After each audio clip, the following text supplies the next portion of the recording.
यिर्मयाह की पुस्तक के ये अगले कुछ अध्याय रोलर कोस्टर की सवारी की तरह महसूस होंगे। यिर्मयाह अपनी जाति को कुछ शक्तिशाली सबक देने वाले हैं। वह इस दौरान कुछ बहुत ही कच्चे भावनाओं का अनुभव भी करने वाले हैं।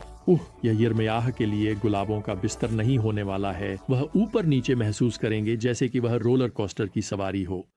खैर, एक बात के लिए यहां अध्याय 16 के शुरू होते ही प्रभु यिर्मयाह से कहते हैं कि वह शादी नहीं करेंगे, उनके कोई बच्चे नहीं होंगे। उनका जीवन राष्ट्र के लिए एक जीवित उदाहरण बनने वाला है, क्योंकि भगवान राष्ट्र का निर्वासन में न्याय करने वाले हैं और वे अपने परिवारों को खो देंगे। यिर्मयाह के लिए भगवान का यह आदेश कि वह शादी नहीं करेंगे लंबे समय में एक आशीर्वाद साबित होगा, क्योंकि यिर्मयाह को अपनी पत्नी और बच्चों को खोने के भविष्य के दुख से बचाया जाएगा, जो कि इज़राइल के इतिहास में एक विनाशकारी समय बन जाएगा। उन्हें यहां 8वें पद में यह भी बताया गया है कि वह भोज के घर में नहीं जाएं, क्योंकि इज़राइल के परमेश्वर ने कहा है, देखो मैं तुम्हारी आंखों के सामने और तुम्हारे दिनों में इस स्थान पर आनंद की आवाज और खुशी की आवाज, दूल्हे की आवाज और दुल्हन की आवाज को मौन कर दूंगा। दूसरे शब्दों में, कोई शादी के स्वागत समारोह नहीं होंगे, कोई सप्ताहांत बारबेक्यू या पार्क में संगीत कार्यक्रम नहीं होंगे।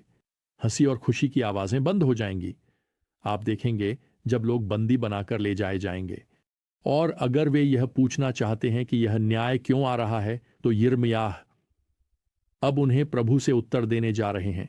जैसा कि वह यहां 12वें पद में कहते हैं, वे हठी हैं, प्रभु की बात सुनने से इनकार कर रहे हैं।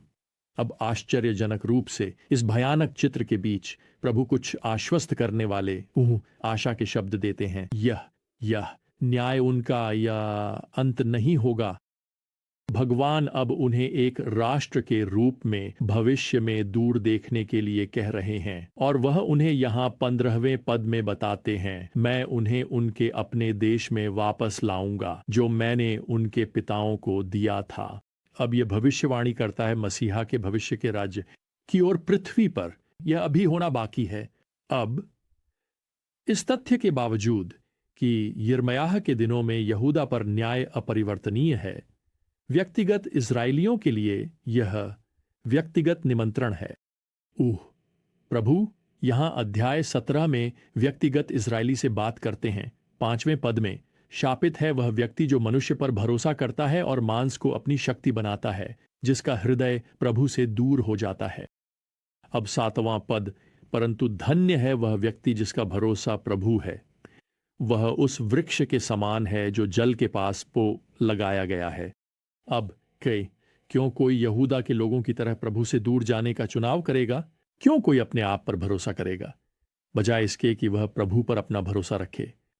खैर, इसका उत्तर यहाँ 9वें पद में है। हृदय सब चीजों से अधिक कपटी और अत्यंत दुष्ट है, या बीमार कौन इसे समझ सकता है? आप देखिए, सच्चाई यह है कि हमारी पापी प्रकृति इस बात पर भरोसा करना पसंद करती है कि हम कैसे सोचते हैं या कैसा महसूस करते हैं, बजाय इसके कि प्रभु के वचन पर भरोसा करें।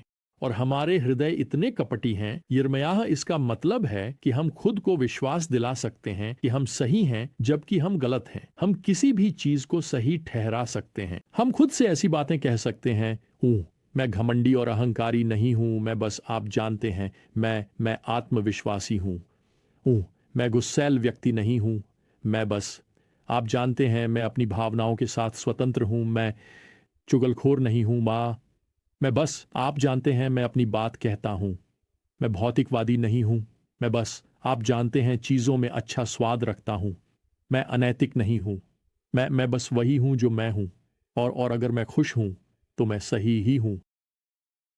खैर, मैं आपको बताता हूं, बाइबल हमें बताती है कि हम वास्तव में कौन हैं, चाहे हम खुश हों या नहीं।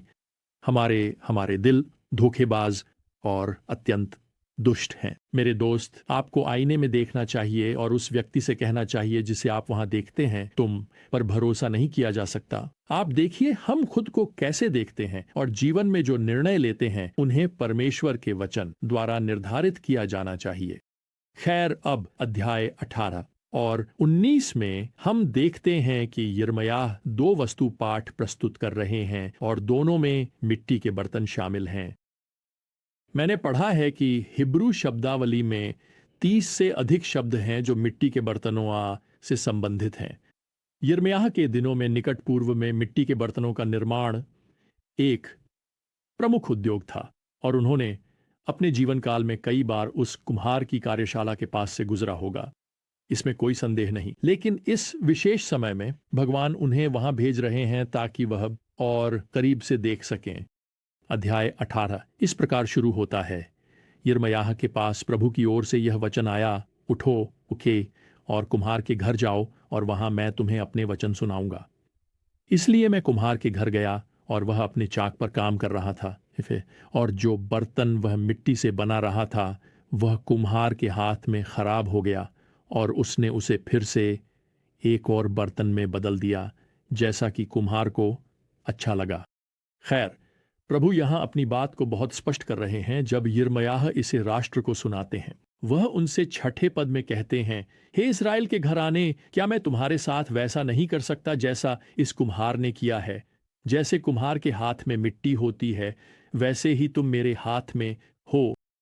खैर, लोग इस संदेश को बिल्कुल पसंद नहीं करते, क्योंकि इसका मतलब है कि भगवान उनके ऊपर नियंत्रण रखते हैं। तो जैसे आज के समय में हमारे विश्व की राष्ट्र करते हैं, वे संदेश वाहक को चुप कराने का निर्णय लेते हैं। 18वें पद में उनके शब्द दर्ज हैं, आओ हम यिर्मयाह के खिलाफ षड्यंत्र रचें, हम उसे अपनी जीभ से चोट पहुंचाएं और उसकी किसी भी बात पर ध्यान न दें।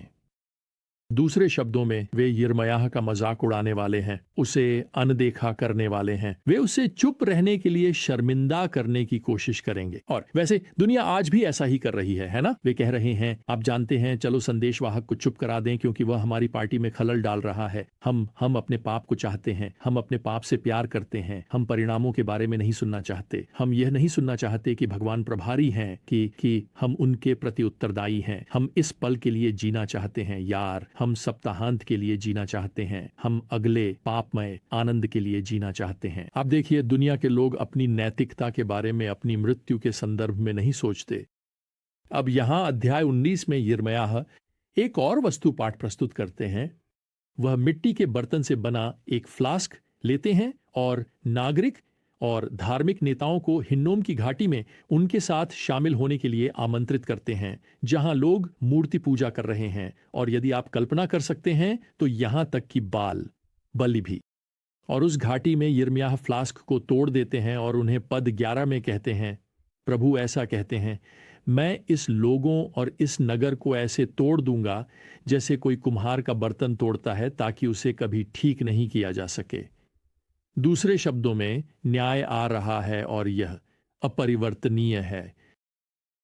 फिर यिर्मयाह मंदिर में जाते हैं और वह संदेश को दोहराते हैं। केवल इस बार यहां अध्याय 20 में हमें बताया गया है कि मंदिर की सुरक्षा उन्हें गिरफ्तार कर लेती है और पशहूर नामक एक प्रमुख याजक यिर्मयाह को पीटता है और रात भर के लिए कैद कर देता है। खैर, यहां पद 6 में यिर्मयाह भविष्यवाणी करते हैं कि पशहूर बाबुल की कैद में अपनी मृत्यु को प्राप्त करेगा क्योंकि उसने परमेश्वर के खिलाफ विद्रोह किया। अब मैं आपको बताता हूं, यिर्मयाह परमेश्वर के एक निडर भविष्यवक्ता हैं। मेरा मतलब है, आप साहस की बात करते हैं, यिर्मयाह के पास इसका पूरा भंडार है। लेकिन यद्यपि यिर्मयाह की सार्वजनिक सेवा निडर है, वह अब व्यक्तिगत रूप से निराश हैं। वास्तव में वह यहां पद 7 में प्रभु से कहते हैं, मैं उपहास का पात्र बन गया हूं, हर कोई मेरा मजाक उड़ाता है। वह यहां तक पहुंच जाते हैं कि वह चाहते हैं कि उनका जन्म ही न हुआ होता।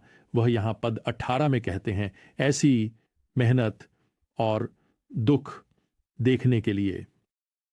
तो आप जानते हैं, सार्वजनिक रूप से यिर्मयाह को बिल्कुल भी परेशान नहीं दिखा, लेकिन वह व्यक्तिगत रूप से अपनी सेवा के प्रति अपनी जाति की अस्वीकृति से टूट गए थे।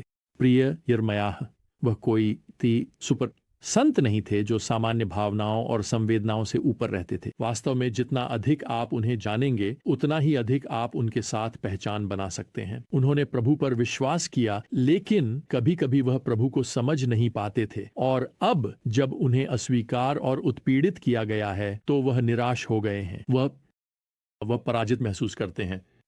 यह याद रखने का अच्छा समय है प्रिय, जैसे यिर्मयाह याद करेंगे कि भगवान कुम्हार हैं, इमोरुम आप मिट्टी हैं। यहां तक कि जब आप नहीं समझते तब भी भगवान नियंत्रण में है। यहां तक कि आप जब आप निराश हो जाते हैं, यहां तक कि अगर आप असफल हो जाते हैं, तब भी आप अपने कुम्हार के हाथों में हैं। वह आपके जीवन को आकार दे रहे हैं। वह आपकी असफलता, आपके पाप को माफ कर देंगे। अंततः वह आपको बनाएंगे। वह अभी ऐसा कर रहे हैं उस पात्र में जिसे उन्होंने हमेशा से योजना बनाई थी। लेकिन इसके साथ ही हमारा समय समाप्त हो गया है। हमारी अगली ज्ञान यात्रा तक प्रियजनों, प्रभु यीशु मसीह की कृपा और भगवान का प्रेम और पवित्र आत्मा की संगति आप सभी के साथ हो। आमीन।